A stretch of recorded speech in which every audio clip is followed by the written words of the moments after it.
ওয়া ইন্নাকা লা আলা খুলুকিন আযীম।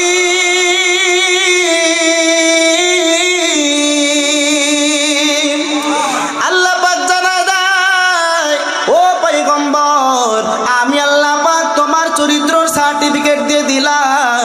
তোমার চরিত্র নিয়ে যদি কোনো বেঈমান যদি বাজে মন্তব্য করে, তাহলে আমি আল্লাহ এটা কখনো বরদাস্ত করতে পারি না। তোমার চরিত্র নিয়ে যদি কোনো বেঈমান যদি বাজে মন্তব্য করে, আমি আল্লাহ পাকে এটা কখনো সহ্য করতে পারি না।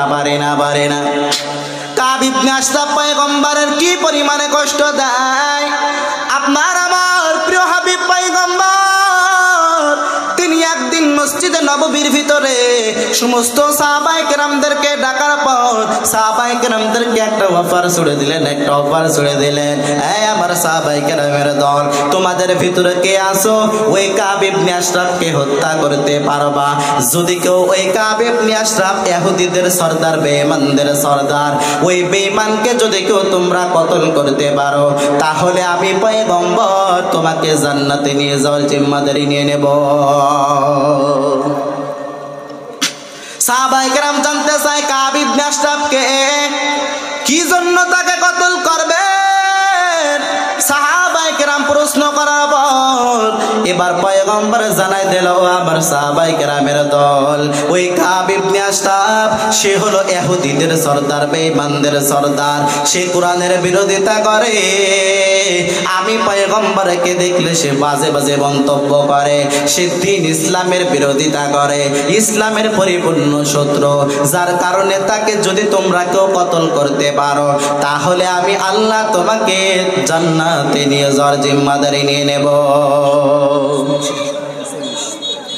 এরপরে কাব ইবনে আশরাফ তাকে হত্যা করার জন্য ওই মসজিদে নববীর ভিতরে এক সাহাবী ফট করে দাঁড়িয়ে গিয়ে বলে, ও পয়গম্বর, আমি হলো ওই কাব ইবনে আশরাফকে পরিপূর্ণ হত্যা করতে চাই, কারণ আমি পয়গম্বর আপনার সাথে পরিপূর্ণ জান্নাতে যেতে চাই। যেই সাহাবী ফট করে মসজিদে নববীর ভিতরে দাঁড়ায় যায় কাব ইবনে আশরাফকে কতল করবে, ওই সাহাবীর নাম হলো আব্দুল্লাহ ইবনে আতিক। আব্দুল্লাহ ইবনে আতিক যখন দাঁড়ায় গেল, পয়গম্বর জানাই দিলেন, ও আব্দুল্লাহ ইবনে আতিক, যাও এই কাব ইবনে আশরাফকে হত্যা করার জন্য রওনা করো। এবার কাব ইবনে আশরাফকে হত্যা করার জন্য আব্দুল্লাহ ইবনে আতিক পয়গম্বরের কাছ থেকে দোয়া নিয়ে ওই মসজিদে নববীর বারান্দায় গিয়ে বার সিজদার ভিতরে গিয়ে কান্নাকাটি করে আর বলে, ও দয়ার মালিক, আমি কাব ইবনে আশরাফকে হত্যা করার জন্য রওনা করেছি। আমি আব্দুল্লাহ ইবনে আতিক, আমি আমার পয়গম্বরের সাথে বদরের যুদ্ধ যেতে পারে নাই। আমি উহুদের যুদ্ধ যেতে পারে নাই। খন্দকের যুদ্ধের ভিতরে আমি আব্দুল্লাহ ইবনে আতিক যেতে পারে নাই। তবে ও দয়ার মালিক, আপনি আমার হাতে কাব ইবনে আশরাফকে হত্যা করাই দিবে, আমি আমার পয়গম্বরের সাথে পরিপূর্ণ জান্নাতে চলে যাইব। এর থেকে খুশি আর কিছু হতে পারে না, কে বলেন? এরপরে কাব ইবনে আশরাফকে হত্যা করার জন্য আব্দুল্লাহ ইবনে আতিক সেবার বাসার ভিতরে রওনা করলেন। ড্রেসগুলো চেঞ্জ করার পর পোশাকগুলো খুলে রেখে এবার একটু নরমাল পোশাক পরলো। আর তার এই জামার ভিতরে দুইটা খঞ্জর লইয়া আব্দুল্লাহ ইবনে আতিক তার রাজপ্রসাদের সামনে গিয়ে হাজির হয়ে গেল। এবার রাজপ্রসাদের সামনে গেটম্যান পাহারাদার রয়েছে, যাকে তাকে ঢুকতে দেওয়া হয় না, কারণ বেঈমানদের সরদার কাব ইবনে আশরাফ গোটা পৃথিবীর ভিতরে তার কোনো শত্রুর অভাব নাই। যার কারণে ওই কাব ইবনে আশরাফের দরবারের ভিতরে সকলকে ঢুকতে দেওয়া হয় না। গেটম্যান পাহারাদার রাজি গায়ে দেয়, হে আল্লাহর বান্দা তুমি কে? বলে আমি আব্দুল্লাহ ইবনে আতিক। বলে তোমার কি প্রয়োজন, কি কারণে তুমি কেন এসেছো? বলে আমি একটু কাব ইবনে আশরাফের সাথে একটু দেখা করতে যাই। আব্দুল্লাহ ইবনে আতিক একটু নিম্নমানের পোশাক পরে গিয়েছে, যেন মনে হইতেছে ভিখারি।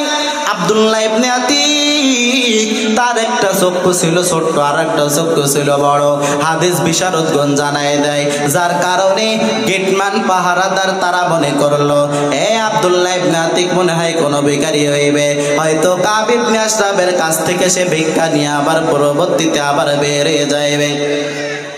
আব্দুল্লাহ ইবনে আতিক দুইটা খঞ্জর জামার ভিতরে লুকায় লুকায়, এরপরে ও আব্দুল্লাহ ইবনে আতিক কাব ইবনে আশরাফের রাজপ্রাসাদের ভিতরে ঢুকে যায়। কাব ইবনে আশরাফের রাজপ্রাসাদের ভিতরে ঢোকার পর ওই কাব ইবনে আশরাফ কাব ইবনে আশরাফকে তালাশ করা শুরু করে দিল। তার খাদেমরা দেখাই দিল কাব ইবনে আশরাফের রাজপ্রাসাদ ঘর হলো এটা। কাব ইবনে আশরাফের রাজপ্রাসাদের কিনারায় যাওয়ার পর কাব ইবনে আশরাফকে হত্যা করবে, কিন্তু কোনো সুযোগ মেলে না। গভীর রাত যখন হইয়া যায়, এবার আব্দুল্লাহ ইবনে আতিক রাদিয়াল্লাহু আনহু সে এবার কাব ইবনে আশরাফের ঘরের এক কিনারায় জানালা খুলিয়া কাব ইবনে আশরাফের দিকে নিরেক করে একটা খঞ্জর যখন ছুড়ে দিল, কাব ইবনে আশরাফের শরীরের ভিতরে তীরটা লাগে নাই। কাব ইবনে আশরাফ জোরে চিৎকার দিয়ে বলে, ও আমার খাদেমগণ, তোমরা কে আছো?